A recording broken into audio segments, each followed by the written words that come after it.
Welcome to the Romancing Like Swift podcast, where we talk craft and the business of being an author while fangirling over Taylor Swift. We're your hosts, Morgana Bevan and Emily Jane. On this podcast, we'll discuss what authors can learn from Taylor Swift. There are many amazing Taylor Swift podcasts in existence. We know this, but our focus is on mining Taylor Swift's lyrics and business practices for tips to help our fellow authors excel in their careers. Today, we're talking about how Taylor is a lyrical mastermind, specifically in the song Mastermind. Did y'all see how I made Morgana say the cheesy pun? I am devious like that. So just a quick reminder for those of you joining us fresh this week.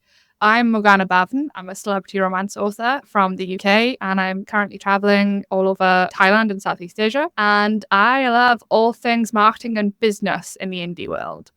I'm Emily Jane. I write rom-coms, and I live in Texas. I have chickens and dogs, so there's always a risk that they might jump in and you might hear them in the background. Hopefully not today. I love all things craft. So today's episode is going to be very craft-based, and it's going to be a lot of me talking. Should we just dive in? I think so, yeah. This is the episode where I dive deep into all the things I love about how Taylor writes songs. And I just spent the last half an hour listening to it on repeat, and it was the best half an hour of the day. Yes, I think Mastermind is such a great song. And like so many of her songs, it is a tiny story in microcosm. It's 5 minutes or however long it is of a great little romance story that I just love. I love everything about the song. So many of her songs have a defined emotional arc, and this one definitely does. In any romance story, the arc often starts with competency and confidence and then gives way to emotional vulnerability. That's what happens in this song. In songs and in books, the reader or the listener, they fall in love with the character. Yes, in romances, the characters fall in love with each other and the reader empathizes with them, but the reader also falls in love with each of the characters in a different way. We fall in love with them while they are falling in love with one another. Obviously, we feel differently about the heroine than we do about the hero, but we fall in love with both of them. So how does the writer make that happen?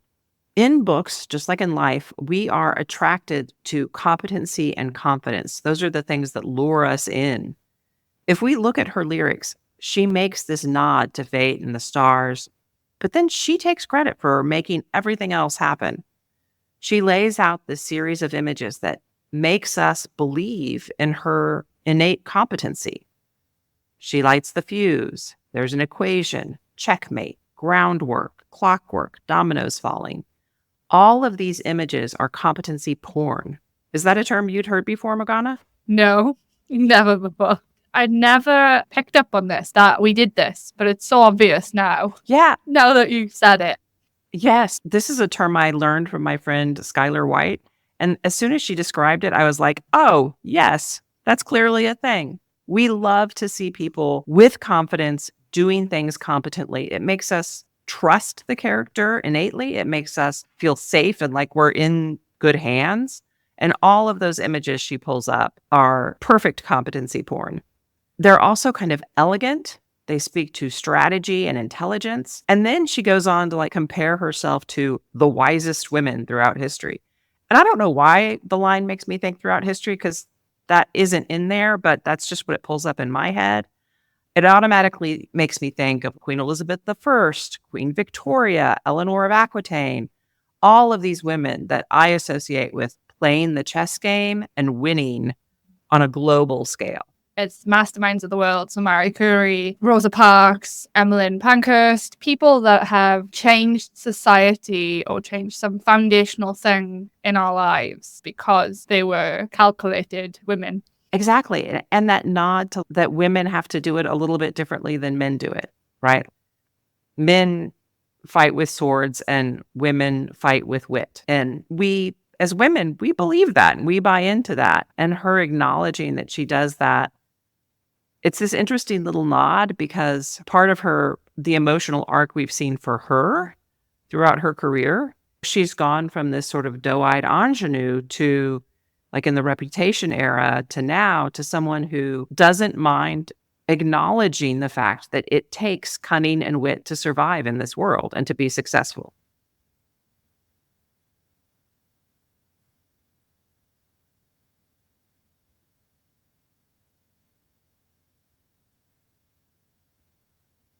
Yeah. Yeah. Yeah. Yeah. But back to the song and the story structure. We are attracted to that competency, but we fall in love with vulnerability.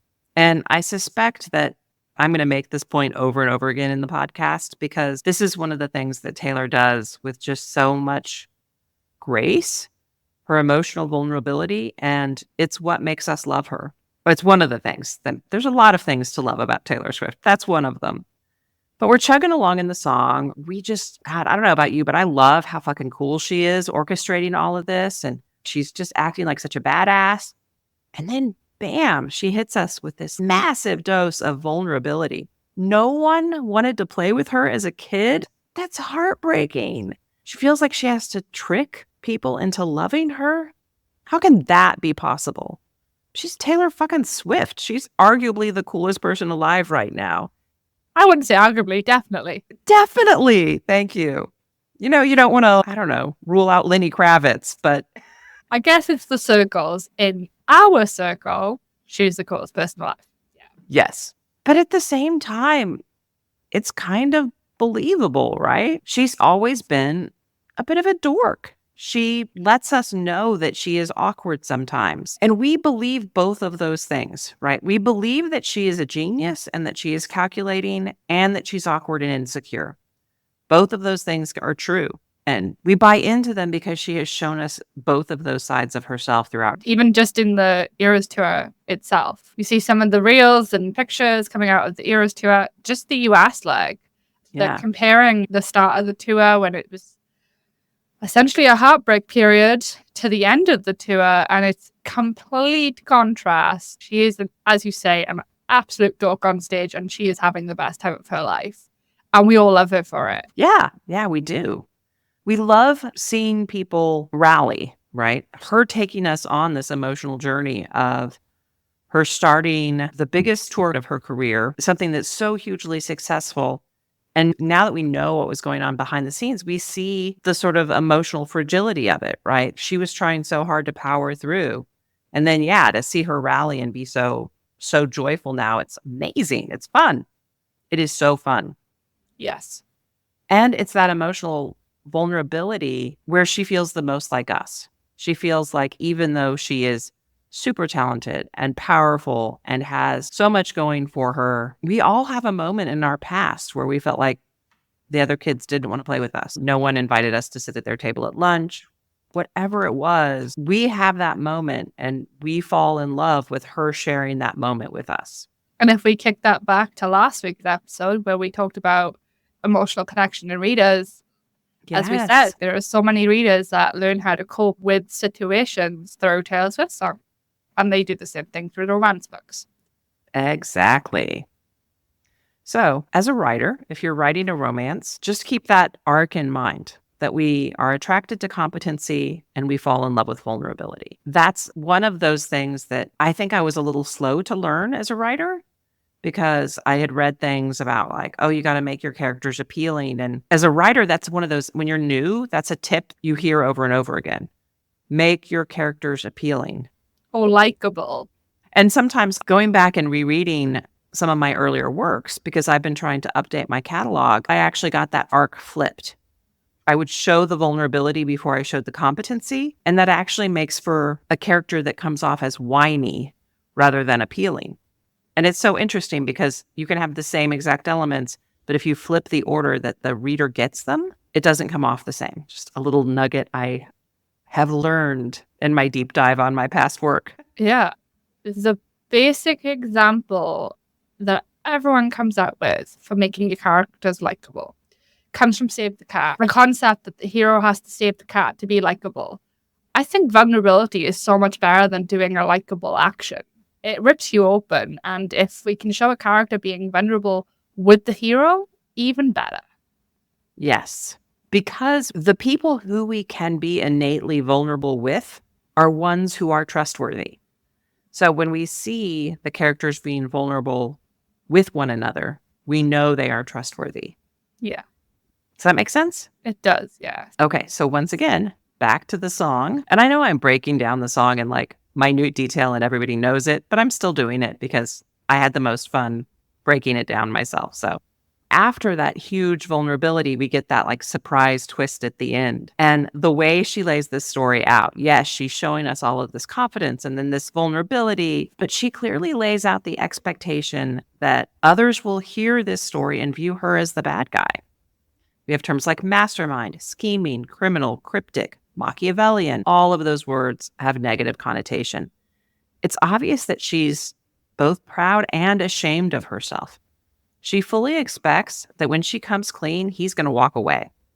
It's heartbreaking. She's like, this is the only time I've ever loved someone enough that I have to come clean to them. But she thinks he's going to leave her. And then, big twist ending. He doesn't reject her. Not only that, but he knew this about her all along. This is actually my favorite part of the song. And it's just now occurred to me that, you know how some readers say they don't like the third act breakup? Yeah. Full disclosure, I love a third act breakup. If I haven't had my heart ripped out and the hero doesn't have to grovel and I haven't cried, I'm not pleased when I finish the book. What if we were to start treating that 75% break mark as more of we've built this fear in the heroine through the whole book, and then she reveals it to the hero and he's not shocked. Yeah. I have no idea how that book would end, and it feels anticlimactic to me, but it's also, I don't know, it's something about that imagery of where she like says that he smirked, or that smile, he smirked. I think he smirks. Like that image, that image just stuck in my head and I loved it. Yes. I don't know how that would come across in a book. You might need another climax point, but it would be interesting to read. I'd still want my third act breakup. Yeah. The fact that you love the third act breakup and you want to cry, and I don't, speaks a lot about the kind of writer we are, the kind of books we write, right? Because you write high drama and I write rom-coms. Angstier the better. Yeah. I want to laugh. I want to cry. I want to feel. I can do the angsty books a couple of times a year. Other than that, I want the rom-coms. So I've just handed my secret paranormal romance novella back to my editor. And in the breakup scene, I've put a comment, is this heartbreaking enough? Did you cry? Do you think readers will cry? Because if not, what can I add to make it even more heartbreaking? Yeah, again, I'm not saying readers never cry in my books. I hope not. Every once in a while, I think. Every once in a while, I'll get a comment like, oh, that bit was unexpected. But it's usually not between the hero and heroine. It's usually something else.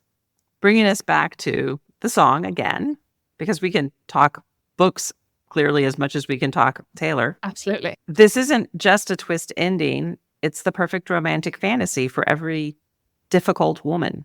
It's the butter for smart women. The idea that the man or partner, woman, whoever it is, doesn't just tolerate our intelligence and our ambition, our quirks, but that's actually the thing that they love about us. That's the big fantasy, right? Exactly. That makes me think of Gilmore Girls. Somebody told Lorelai in Gilmore Girls that men don't want funny. No, it was Mrs. Kim told Rory that men don't want funny girls. In the sense of Rory smart and then being funny, men don't want either. Yeah. See, I haven't ever watched Gilmore Girls. How? I don't know. Just one of those things. You need to fix that. I have been told. It's typical rom-com feeling with high drama, with high-speed talking. To me, it's like a merge of The West Wing with something comedic, and I love it. Yeah. Even one of the kids, a mentor for robotics, the 13-year-old boy, has watched Gilmore Girls, and he was like, what? And I'm like, okay, yeah, if there are 13-year-old boys in America who've watched it and I haven't, I probably need to. It's probably time. Honestly, I could dissect Gilmore Girls as well as I can dissect Taylor Swift. Lyrics, all of it. Amy Sherman Palladino was one of my writing idols. When I wanted to be a TV writer, she was one of my idols, right alongside Aaron Sorkin. Yeah, the way you mentioned the fast-paced dialogue, I automatically thought of Aaron Sorkin. Yeah, this is completely a tangent down a rabbit hole that we didn't know we were touching. But when the cast talked about the scripts, normally for TV or film, a page and A4 page is a minute of screen time. In the Gilmore Girls, every page was half a minute. Because it was so rapid fire? Yeah. They'd fit 1 minute to a minute and a half into not a page, but a page would like break down very slowly because of how fast they went and how many monologues there were. And Nice. See, this kind of look at how the sausage is made makes me want to watch it just to see what you're talking about. Yeah, I love smart TV. That's the best. definitely talking about smart, difficult women. Lorelai is a smart, difficult woman. Yeah. Her mother would agree with that idea. I do not. When we meet her in Gilmore Girls, she's a single mother who has worked her ass off from 18. From the moment she got pregnant, she worked.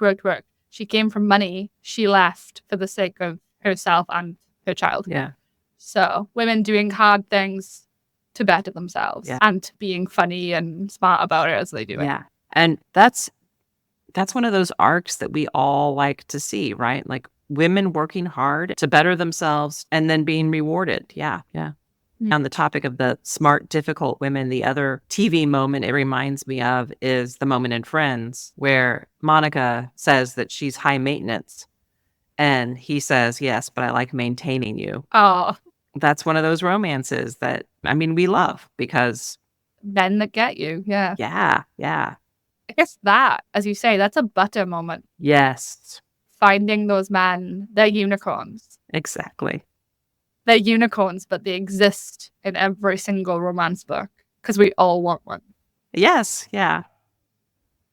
So the point is, again, the twist takes us by surprise. Last week, I talked about cognitive dissonance, that moment where our brain has to sort of stick two things together that it didn't expect to have to stick together. She was expecting one thing and she got another. In that moment, it takes our brain to set aside what we expected and adapt. The song becomes ours. It's not just her song anymore. It's our song. It's a shared experience. She does this with the vulnerability in the bridge also. The unexpected, no one wanted to play with me as a little kid. It's not what we expected to hear from her in that moment. It's startling to get that kind of vulnerability in this song. And it's one of the things that like we have to pause and breathe through it a little bit to make ourselves understand it. It's an incredible song by itself without even that twist added on. I would enjoy it all the way through. And then we hit that point. And I already know Taylor Swift as being a scheming woman. Nobody can lay that many Easter eggs without having a very quick-witted, calculated brain that can see all these points down the line. I would bet if she took a Clifton Strength test, she's got futuristic in her top 5. Oh, yeah.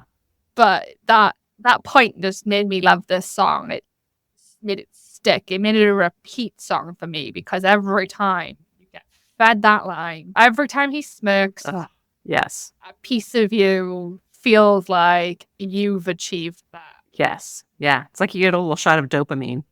So I've been working on this theory that she often tells the same story over and over again, but with slightly different endings. And of course, we see that in the Betty, Cardigan, August trilogy, right? It's the same story, but it's like told from different points of view. But I think she also tells the same story from her point of view, but twists the ending. And I think Antihero is sort of the sister song to this song in that way. If you look at both songs, they cover a lot of the same territory. Taylor sees herself as difficult and unlovable. She is the problem. The two songs are the same story, but with a different resolution. If we apply that experience to women, all of us have that same experience in some way. We are told growing up that if something's not going right with a man, it's our fault. If you break up, what did you do? What went wrong? As if there was ever something for you to fix. Like, I guess that's the thing, isn't it? We're supposed to be problem solvers and fixers in this housewife backwards mentality. So we're always meant to be fixing things. So when she goes that she's the problem, it buys into this old view of what a woman's role was. Yes. She doesn't fit the stereotype. Right. Everybody's a sexy baby and she's the monster on the hill. So how do we use these techniques in our writing? First off, if you're writing romance, think about that arc, the competency to vulnerability. Just do that in your books. If you don't write romance and you write, say, mystery, the competency to vulnerability, I think, still is important, especially the competency. If someone is solving a mystery, we want to make sure they can do it. And thinking of that, so this just come to me. examples of this in a non-romance spaces. Carrie Arthur's Riley Jensen series. It opens and she's not a guardian. She's not meant to be trained to kill malicious beings. But she's walking down the street in Melbourne and she just comes across vampires and she dispatches them all. And you get this immediate impression of she's more competent than she lets on, which is a theme, I think, in urban fantasy.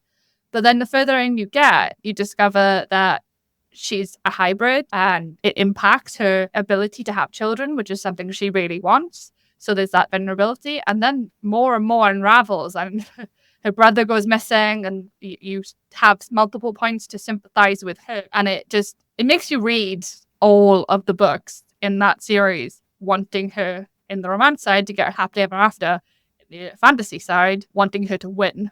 Yeah. Yeah. You're going to have to link to that series in the show notes. I don't think I'm familiar with it at all. Well, you're missing out. Carrie Arthur is my favorite urban fantasy author, and she is the reason I got into urban fantasy in the first place. Ah, that's awesome. She's also the person that encouraged me to keep writing when I was emailing her at like 14, 15. Oh, that's amazing. That's really cool. Now, some people would question whether I should have been reading Carrie Arthur at 14, but then you can take that up with Asda's and the fact they stock these books and don't know what they're stocking.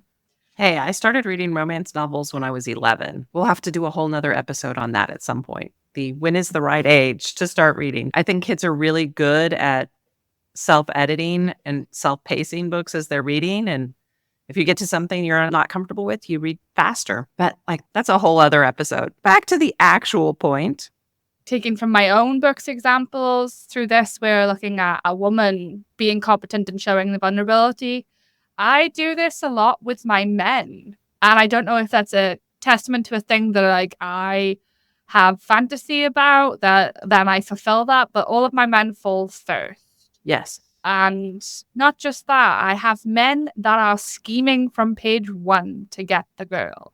She is always the resistant one, and they scheme. So it happened slightly with Ryan in my first Rockstar Chasing Alice, but that book is single POV.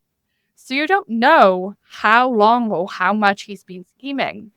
But then later books, I have Acting Counsel, Fashionably Fake, Daring Carrie.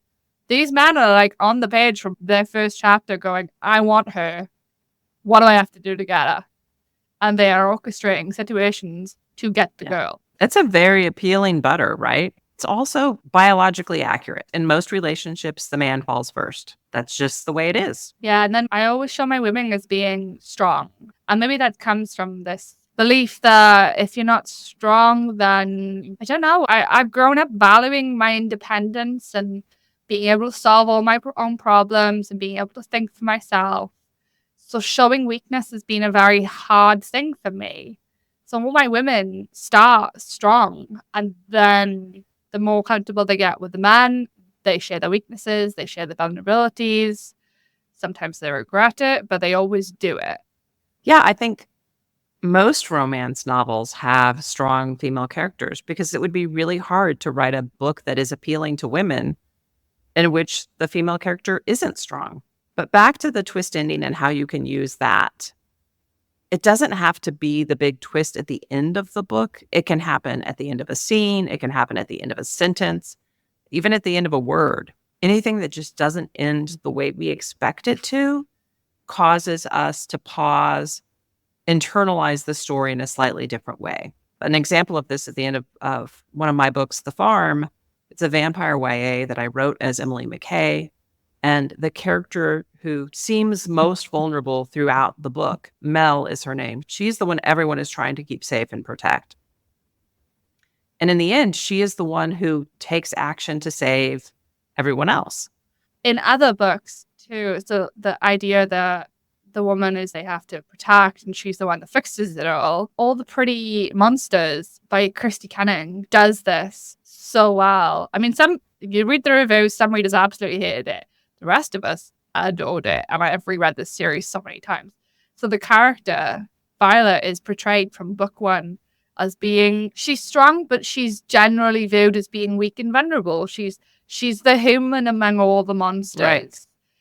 So for the first 5 books plus halfway through the final book, she's protected and she's viewed by the readers and the men as being weak and not being able to solve their problems. Their supernatural problems. What could she do against this big bad that took them lots of scheming and taking action and getting ahead of the curve to deal with this person in the first place, and now they're back.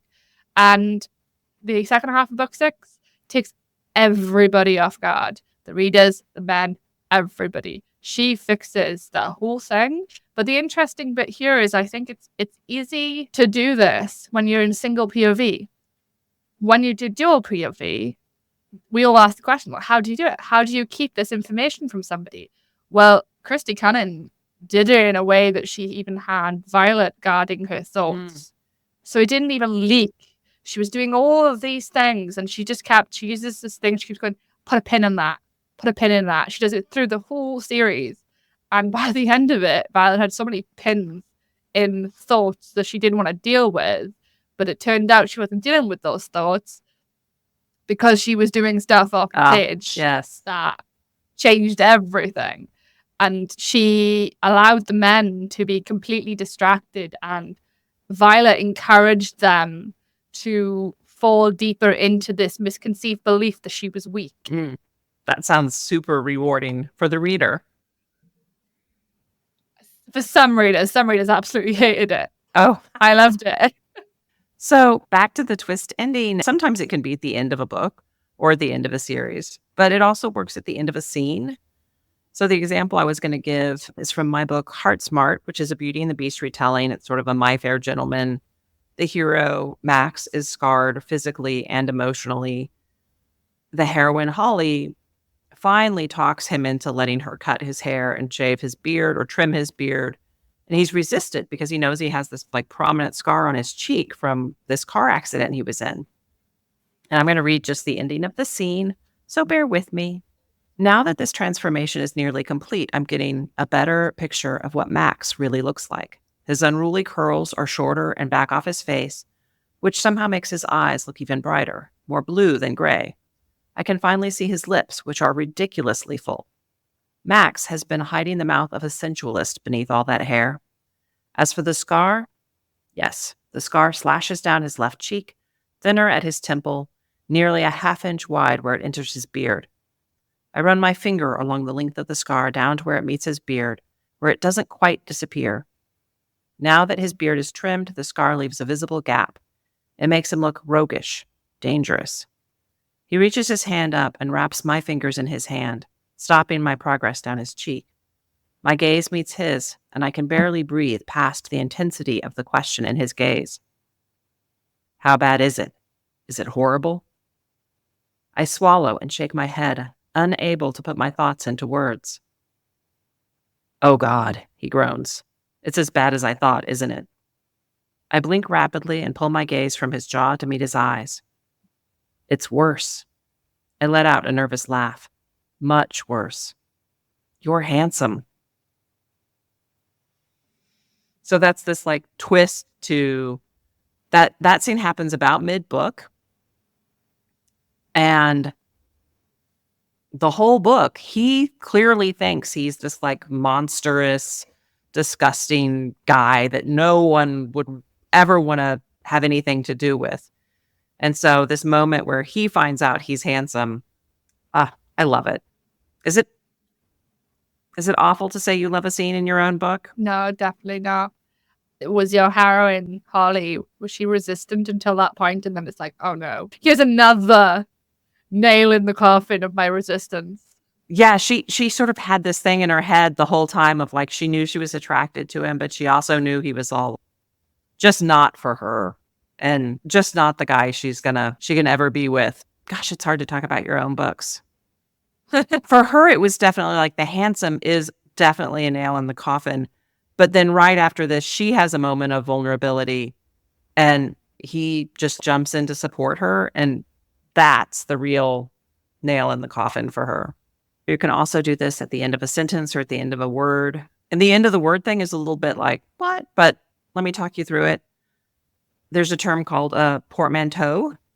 And that's when two words are sort of squished together to make a new word. And the examples, I had to look it up in the dictionary to make sure I had the definition right. But words like smog and brunch and mathlete are all two separate words that have been squished together, and they're familiar to us, so they're not surprising. They don't make us pause anymore. But as a writer, you can put two unfamiliar words together to make a single word or to make a phrase that does take us by surprise.